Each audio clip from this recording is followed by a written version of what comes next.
sekelas Satpol PP itu saya kira tidak seberani itu kalau tidak ada yang mendorong. Bismillahirrahmanirrahim. Assalamualaikum warahmatullahi wabarakatuh. Kami dari Forum Komunikasi Bantuan Polisi Pamung Praja Kabupaten Garut menyatakan Indonesia membutuhkan pemimpin muda di masa depan. Mas Gibran Raka Buming Raka. Terima kasih. Deklarasi dukungan itu gimana Pak? Seharusnya itu tidak boleh, ya. Seharusnya itu tidak boleh. Itu pelanggaran kode etik dan pelanggaran aturan sebenarnya.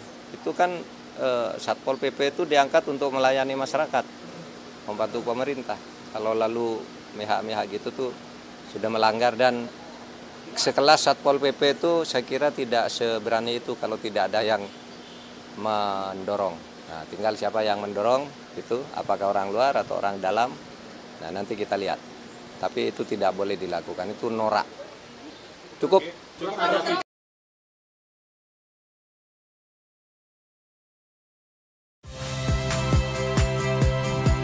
Saya Cynthia Rompas.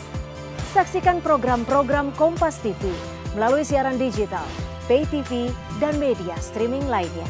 Kompas TV, independen, terpercaya.